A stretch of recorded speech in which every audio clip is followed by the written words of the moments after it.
Hello dear student, मैं परमेश सैनी फिर से आप सभी लोगों का मैड एकेडमी के ऑनलाइन प्लेटफॉर्म पे आप सभी लोगों का हार्दिक स्वागत करता हूं, अभिनंदन करता हूं और उम्मीद करता हूं आप सब लोग स्वस्थ होंगे, मस्त होंगे।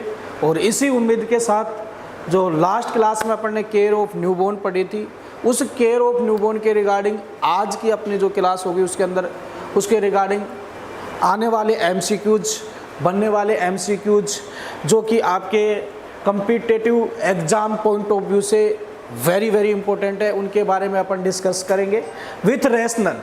तो फर्स्ट क्वेश्चन जो आपकी स्क्रीन के ऊपर आपको विजुअलाइज हो रहा है, पहले इसको आपको कंफर्टेबली आराम से रीड करना है। रीड करने के बाद में आप लोगों को आंसर देना है। तो क्वेश्चन लिखा हुआ है, for gentle suction to remove mucus use, कि जेंटली म्यूकस को रिमूव करने के लिए एट बर्थ जो आप क्या करते हो सक्शनिंग, उसके लिए किस चीज़ का अपन यूज करेंगे।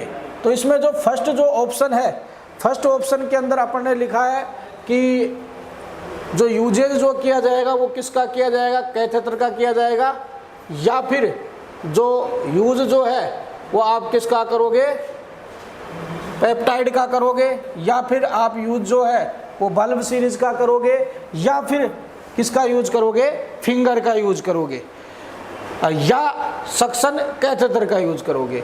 तो जब अपन ने थ्योरी पढ़ी थी वैसे तो अपन क्या है, दोनों चीज़ों का यूज कर सकते हैं, सक्शन कैथेटर और सीरीज का भी।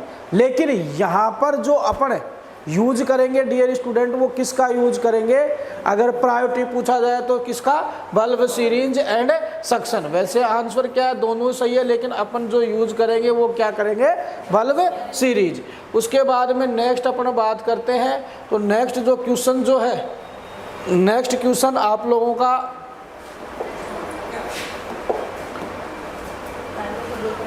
To clear the mucus, to clear the mucus baby nurse could do suction first. Question समझना, to clear the mucus baby nurse could do suction first, यानी कि एक नर्स जिसकी ड्यूटी किस में लगी हुई है डियर स्टूडेंट, पीडियाट्रिक वार्ड में है। जैसे ही बच्चा डिलीवर होकर के उसके पास आया, उसको क्या करना है, सक्शन करना है। तो जो सक्शन जो किया जाएगा, वो सक्शन जो होगा वो पहले किसका किया जाएगा। तो इसमें क्वेश्चन ने पूछा है कि सक्शन जो है वो अपन किसका करेंगे। तो सक्शन अपन पहले आउटसाइड द माउथ करेंगे, इनसाइड द माउथ करेंगे, फ्रॉम माउथ टू नोज करेंगे, फ्रॉम नोज एंड माउथ करेंगे।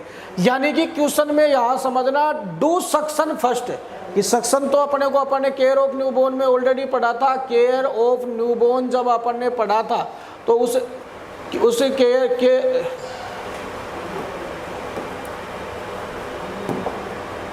केयर ऑफ न्यूबॉर्न जब अपन ने पढ़ा था तो केयर ऑफ न्यूबॉर्न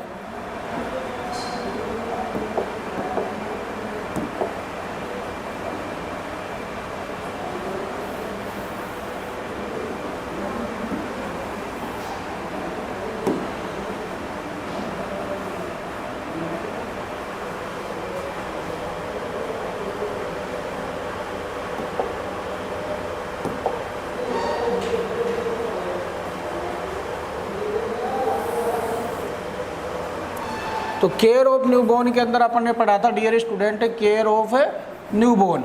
और केयर ऑफ न्यूबॉर्न के अंदर immediate after birth initiation of respiration के बाद में अपने को क्या करना था, सक्शनिंग करनी थी। और उस सक्शनिंग के अंदर अपन ने पढ़ा था सक्शनिंग प्रेशर कितना होता है, सक्शनिंग फर्स्ट किसकी करेंगे, देन सेकंड किसकी करेंगे। तो यहाँ क्वेश्चन ने अपने से यही पूछा कि जो सक्शनिंग की जाती है एट बर्थ वो फर्स्ट किसकी करेंगे। तो फर्स्ट आउटसाइड द माउथ करेंगे, इनसाइड द माउथ करेंगे, फ्रंट द नोज करेंगे, फ्रंट नोज एंड माउथ करेंगे। तो सीधी सी बात है कि अपने को सक्शनिंग माउथ की करनी है। तो माउथ में आउटसाइड द माउथ, यानी कि माउथ से बाहर निकालेंगे या बाहर अपने अंदर जो कंटेंट है उसको डालेंगे। सीधी सी बात है, जो सॉरी अंदर जो कंटेंट है उसको क्या करेंगे, अपने बाहर निकालेंगे। तो आउटसाइड द माउथ। नेक्स्ट अपन बात करते हैं अब नेक्स्ट जो क्वेश्चन है, नेक्स्ट क्वेश्चन के अंदर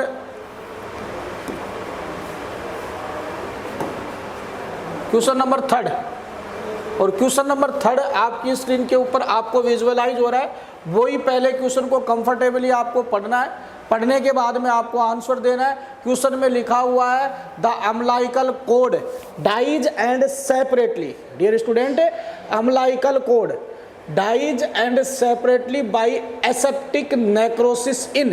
तो क्वेश्चन में क्लियरली मेंशन है कि जो अम्लाइकल कोड, अब अम्लाइकल कोड क्या होता है कि जब बच्चा किसके अंदर है, यूट्रस के अंदर है, तो यूट्रस के अंदर जब बच्चा होता है तो यूट्रस में मदर और फीटस जो है उसका कनेक्शन किसके द्वारा होता है, अम्लाइकल कोड के द्वारा। अम्लाइकल कोड से क्या जुड़ा हुआ होता है, प्लेसेंटा, और उस प्लेसेंटा के थ्रू ही किसका एक्सचेंज होता है डियर स्टूडेंट, न्यूट्रिएंट्स का, फ्रॉम मदर टू बेबी। और ड्यूरिंग इंट्रायूटेराइन लाइफ जो कंप्लीटली न्यूट्रिएंट जो बेबी को मिलता है वो किसके थ्रू मिलता है, प्लेसेंटा के द्वारा। और प्लेसेंटा जो कनेक्ट होता है बेबी से वो किसके थ्रू होता है, अम्लाइकल कोड के द्वारा। अब जब बच्चा डिलीवर हो गया, डिलीवर होने के बाद में कितने दिन बाद में जो अम्लाइकस जो है वो डाइज होकर के सूख करके सेपरेटली बच्चे से अलग हो जाएगा। तो इसमें दे रखा है option first 3 to 5 day, option second 5 to 8 day, option third 9 to 12 day, और option D more than 12 day. तो यहाँ पर आप लोगों को आंसर क्या होगा, सभी लोगों को कमेंट करके जरूर बताना है।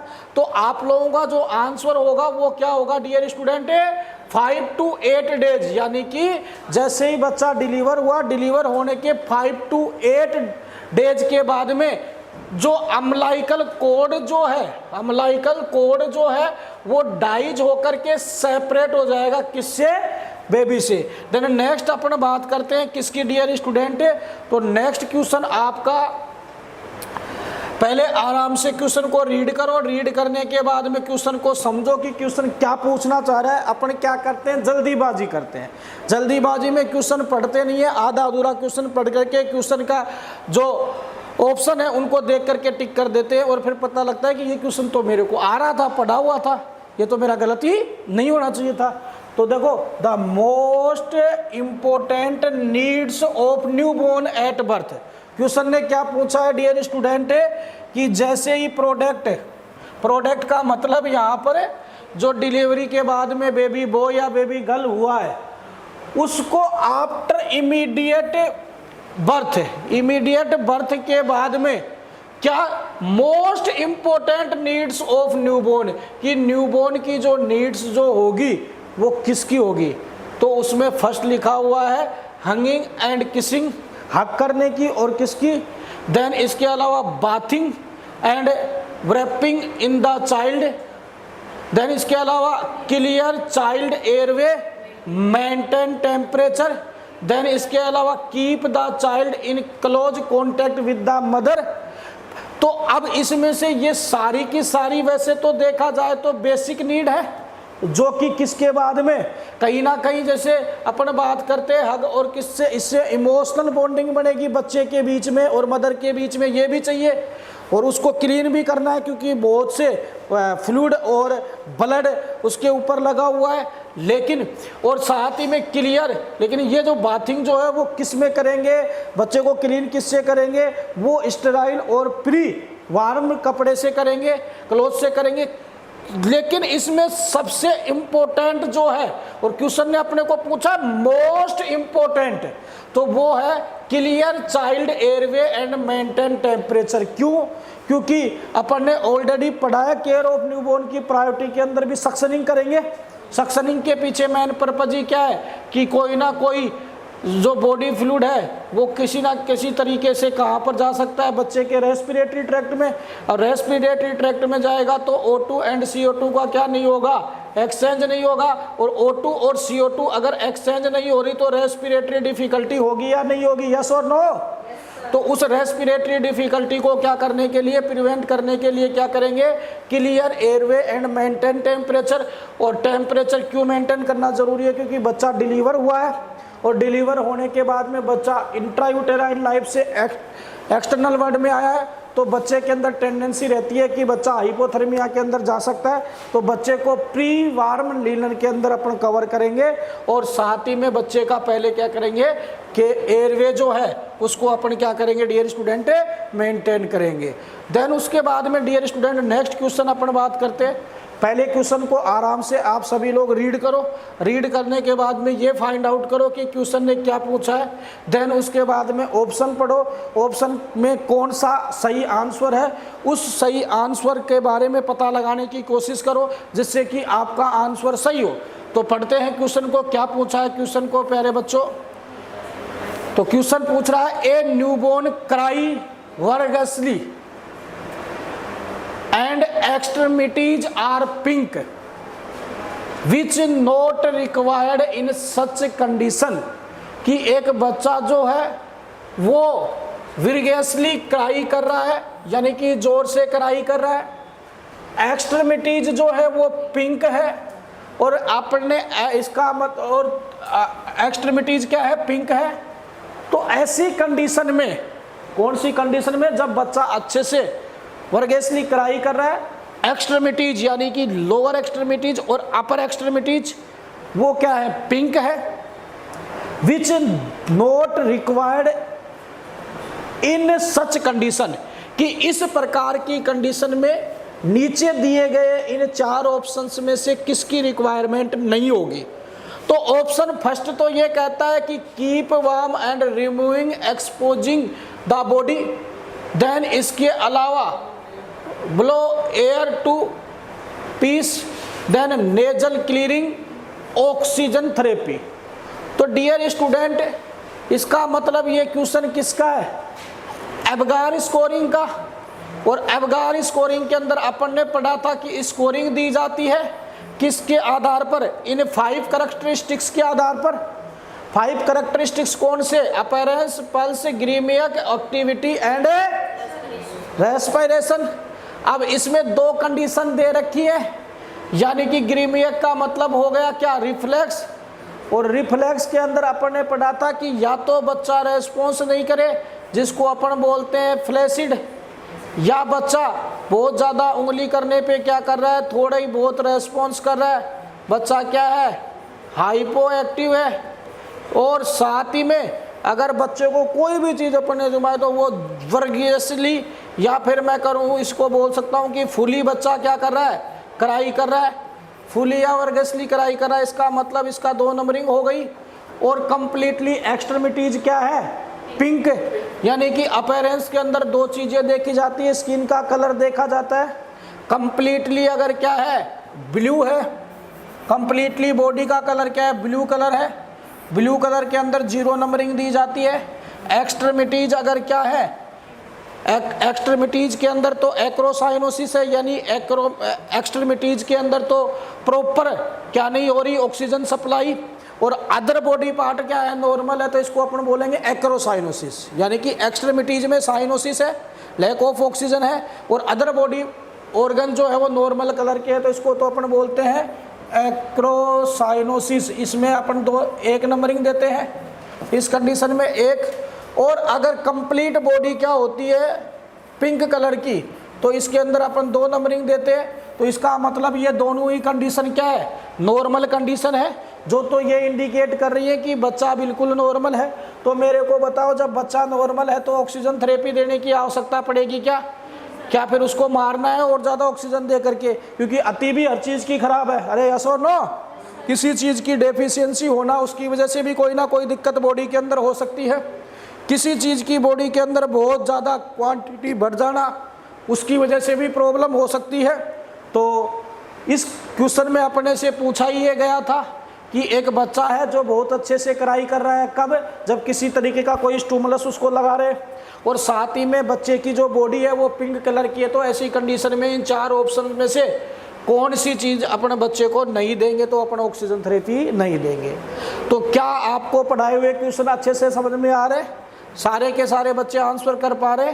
नेक्स्ट अपन बात करते हैं, नेक्स्ट जो क्वेश्चन है इसको आराम से पहले रीड करेंगे। वही क्वेश्चन क्या कह रहा है इसको समझो, कि क्वेश्चन कह रहा है कि following are immediate essential care फिर बोल रहा हूँ dear student, following are immediate essential care to be provided to all the infant except. एक वर्ड आया है और इस वर्ड पे जाना, ये वो घातक वर्ड है जो कि एक पर्सन को सिलेक्शन से रोक सकता है और एक पर्सन का सिलेक्शन करवा सकता है।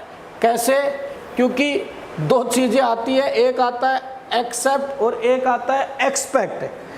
एक्सेप्ट का मीनिंग तो सीधा सा और क्लियर सा कि नीचे दिए गए ऑप्शन के अंदर 4 ऑप्शन दिए गए हैं, उसमें 3 तो सही है और 1 गलत है, उसको अपने को सेलेक्ट करना है, यानी कि रोंग को अपने को क्या करना है डियर स्टूडेंट, सेलेक्ट करना है। ठीक है। और एक आता है ऑप्शन किसका, एक्सपेक्ट। क्या आता है? एक्सपेक्ट, यानी कि 3 ऑप्शन गलत है, 1 क्या है, राइट है, और जो राइट है उसको अपने को क्या करना है, सेलेक्ट करना है, उसको अपने को क्या करना है, सेलेक्ट करना है। तो इन दोनों वर्ड के अंदर डिफरेंस समझ लेना, एक्सेप्ट और एक्सपेक्ट में, नहीं तो ये ऐसी की 4 तैसी कर देंगे। तो क्वेश्चन क्या कह रहा है डियर स्टूडेंट, ये वर्ड ऐसी तैसी नहीं करे, इसलिए दोबारा पढ़ लेते हैं इस क्वेश्चन को। Following are immediate essential care to provide to be provided to all the infant, कि नीचे दी गई केयर में से सारी की सारी केयर जो है वो एसेंशियल न्यूबॉर्न केयर है, एक को छोड़ करके, कि इन्फेंट को दी जाने वाली जो नीचे दी गई जो केयर है वो सारी इंपॉर्टेंट है, एसेंशियल केयर में से एक को छोड़ करके। क्योंकि क्वेश्चन ने क्या पूछा है, एक्सेप्ट। क्या पूछा है? एक्सेप्ट। तो इसका मतलब जब से बच्चा डिलीवर होता है तो उसको प्री वार्म कपड़े के अंदर अपने को लेना होता है या नहीं होना। देन उसके बाद में, क्योंकि बच्चा जैसे डिलीवर हुआ, डिलीवर होने के बाद में बच्चे के किसके अंदर जाने के चांसेस रहते हैं, इन्फेक्शन में, तो प्रिवेंट ऑफ इन्फेक्शन। देन उसके बाद में आ रहा है इसके अंदर इम्यूनाइजेशन करते हैं, लेकिन ये बाद की प्रोसेस है। देन उसके बाद में, क्योंकि इसने पूछा है इमीडिएट, एक वर्ड आ रहा है इमीडिएट। क्या वर्ड आ रहा है? इमीडिएट। देन उसके बाद में आ रहा है नेजल क्लीनिंग, यानी कि क्या करेंगे, सक्शनिंग। तो इसका मतलब सक्शन तो क्या है, इमीडिएट केयर है। तो इसका मतलब राइट आंसर जो है वो क्या हो जाएगा, इम्यूनाइजेशन, क्योंकि इम्यूनाइजेशन तो बाद में करेंगे, जब ये सारी की सारी चीज़ें मेंटेन हो जाएंगी उसके बाद में करेंगे। तो ये केयर तो प्रोवाइड करवाई जाएगी, लेकिन ये केयर में नहीं है, ये तो क्या आ गया, इंटरवेंशन में आ गया। अरे यस और नो? इसमें तो आंसर चला जाएगा आप लोगों का क्या प्यारे बच्चों, इम्यूनाइजेशन। नेक्स्ट क्वेश्चन की बात करते हैं। तो नेक्स्ट क्वेश्चन वो आपकी स्क्रीन के ऊपर आपको विजुअलाइज हो रहा है। पहले क्वेश्चन को आराम से आपको रीड करना है, देन उसके बाद में आपको इसका आंसर देना है। तो पहले क्वेश्चन को रीड करते हैं। क्या है question? The practice of keeping mother and child together immediately is known as. The practice of keeping mother and child together, कि जैसे ही बच्चा डिलीवर हुआ, डिलीवर होने के बाद में बच्चे को और मदर को एक साथ रखने की जो प्रैक्टिस जो की जाती है, एक साथ जो दोनों को रखा जाता है, इस प्रैक्टिस को किस नाम से जानते हैं? प्यूपेरियम के नाम से नहीं। ये तो क्या होता है कि जैसे ही डिलीवरी हो गई, डिलीवरी होने के 6 वीक के बाद तक का जो समय होता है, यानी कि 42 डेज का जो समय होता है आफ्टर डिलीवरी, इसको अपन क्या बोलते हैं? Puerperium period. यस और नो? देन नेक्स्ट आ रहा है रूमिंग, यानी कि मदर और बच्चे को दोनों को एक जगह रखना, इसको अपन क्या कहते हैं? रूमिंग कहते हैं। Then lining, then bonding. Bonding तो जब दोनों को पास में रखेंगे उसके बाद में होगी ना, तो पहले दोनों को एक जगह लेकर के तो आओ। तो इसका मतलब इसका जो राइट आंसर आ जाएगा क्या? हाँ, राइट आंसर जो आएगा वो हो जाएगा बी। तो नेक्स्ट अपन बात करते हैं डियर स्टूडेंट, तो आप लोगों को जो ये क्वेश्चन पढ़ाए जा रहे हैं समझ में आ रहे हैं? यस और नो? अरे आ रहे हैं या नहीं आ रहे? इसका मतलब कि जो अगर क्वेश्चन समझ में आ रहे हैं, आंसर सही हो रहे हैं, तो आपको लगे जिसकी कसम, अपने सोना बाबू की कसम, सेशन को शेयर जरूर करें, लाइक जरूर करें। और क्वेश्चन सही भी जब ही हो रहे होंगे जब आप लोग जो पीछे पढ़ाया गया है उसको ऑलरेडी पढ़ रखा है, या फिर जो लास्ट क्लास में अपन ने पढ़ा था उसको पढ़ा है। अदरवाइज क्वेश्चन कोई जादू टोना से सही नहीं हो सकते। तो नेक्स्ट क्वेश्चन की बात करते हैं। Tactile stimulation should be given to a newborn by. यहाँ पर देखो क्वेश्चन ने क्या पूछा है, थोड़ा सा क्वेश्चन दिमाग घुमा देने वाला है, कोई खास दिमाग लगाने की आवश्यकता नहीं है, सिर्फ एक वर्ड को समझना है, tactile. Tactile stimulation should be given to a newborn by, कि अगर बच्चा क्या नहीं कर रहा, प्रॉपर रेस्पिरेशन नहीं कर रहा, तो उस दौरान बच्चे को, टैक्टाइल का मतलब होता है टच करके जो स्टिमुलेशन देंगे, वो टच जो है वो कहाँ पर किया जाएगा, flicking sole of feet, rubbing back, massaging abdomen, then flipping the cheek of newborn.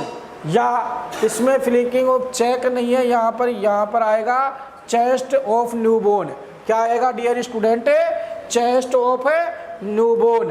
तो चेस्ट ऑफ न्यूबॉर्न पे करेंगे, या फिर कहाँ पर करेंगे, मसाज करेंगे एब्डोमिन पे। एब्डोमिन पे मसाज करने से क्या कोई लॉजिक नहीं है, चेस्ट पे भी नहीं करेंगे, बैक को रब करेंगे, लेकिन बैक से पहले जो रब किया जाएगा वो किसको किया जाएगा, सोल ऑफ फीट। तो यानी कि राइट आंसर क्या हो गया dear student, flipping sole of feet.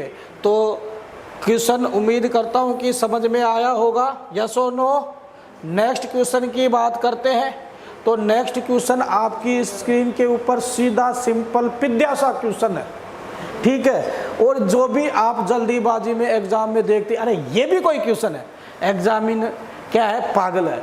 लेकिन कई बार क्या है, अपन जल्दीबाजी में या तो लास्ट का ऑप्शन देख लिया, ऑप्शन इसका मतलब ये तो गलत है, इसमें से कोई सा भी टिक करके आ जाते हैं। और कई बार क्या है कि ओवर कॉन्फिडेंस जो होता है, वो कॉन्फिडेंस होना अच्छी बात है और कॉन्फिडेंस होना भी गलत बात है, क्योंकि और कॉन्फिडेंस के चक्कर में ऐसी की चार तैसी हो जाती है। अब यहाँ पर ऐसी की चार तैसी का मतलब होगा तो क्या, क्वेश्चन ही गलत होगा। अरे क्वेश्चन गलत होगा तो सिलेक्शन नहीं होगा, और सिलेक्शन नहीं होगा तो लड़की नहीं मिलेगी, लड़की नहीं मिलेगी तो शादी नहीं होगी, और अगर लड़की है तो उसको लड़का नहीं मिलेगा। अब बोलोगे लड़का मिल भी गया तो ऐरा गहरा नथु मिलेगा, तो उसका क्या करोगे लेकर के।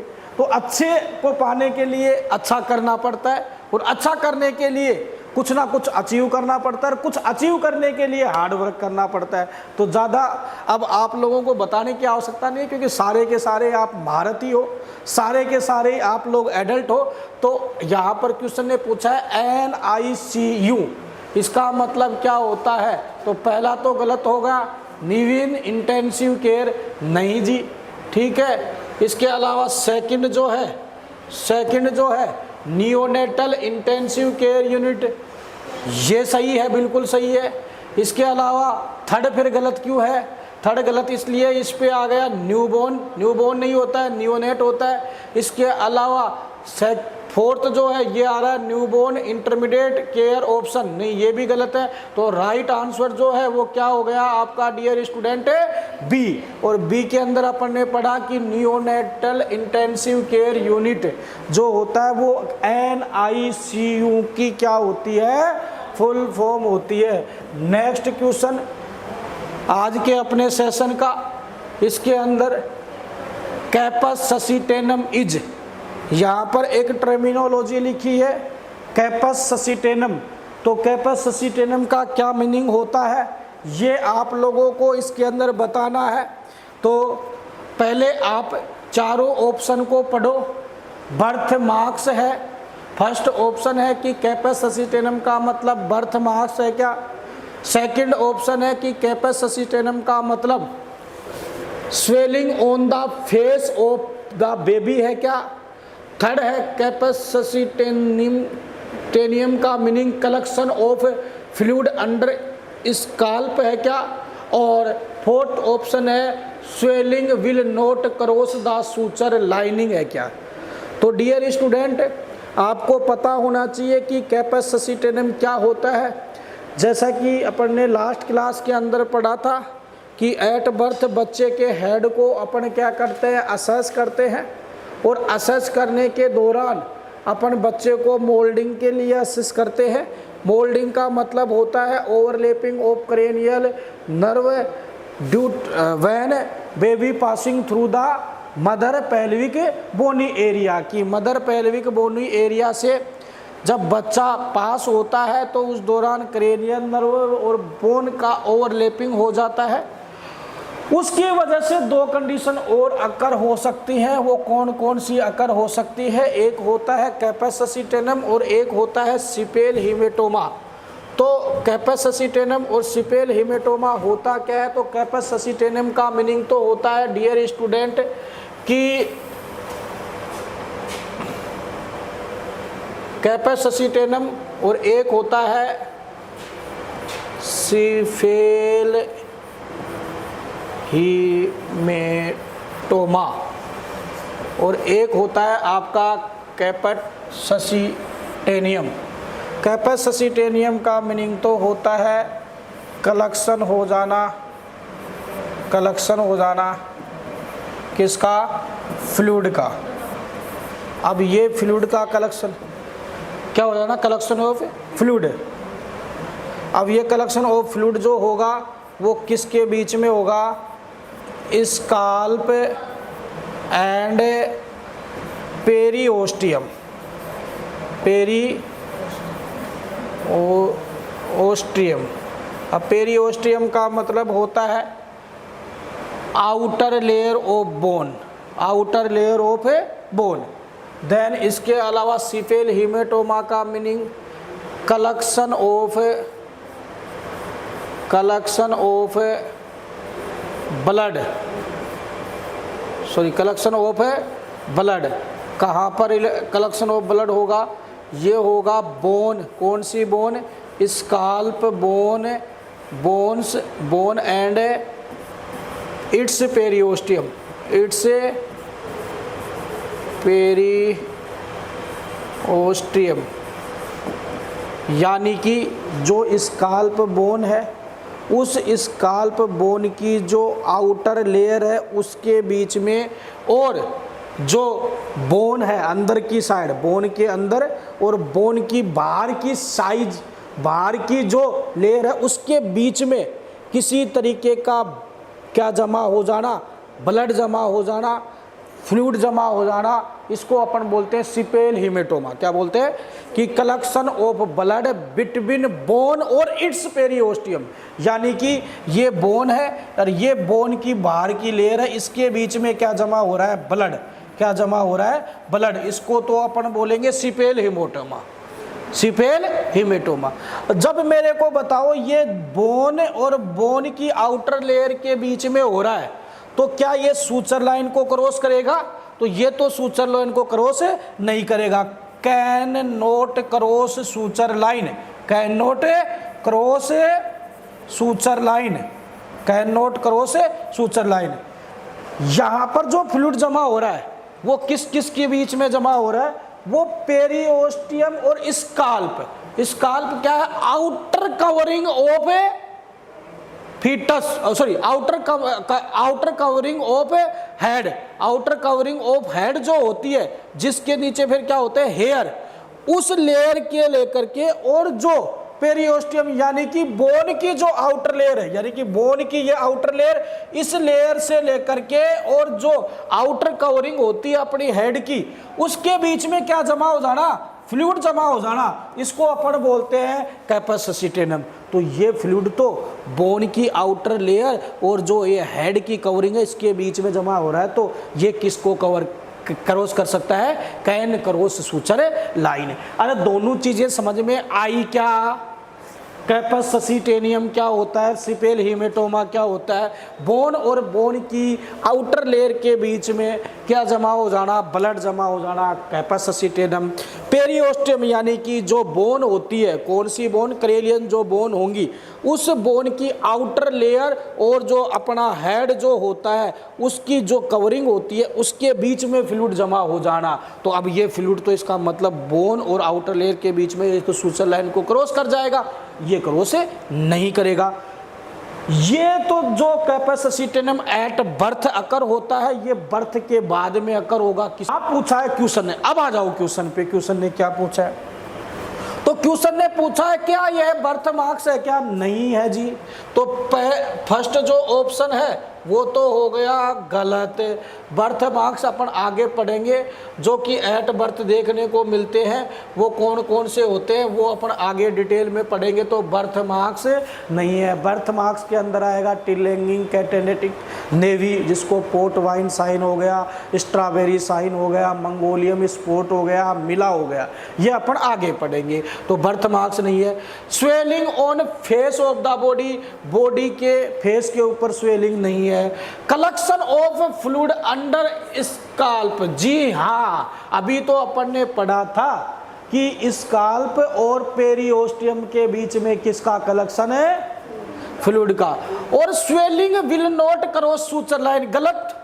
सुचर लाइन को क्रॉस कर सकती है, सुचर लाइन को तो कौन क्रॉस नहीं करेगा?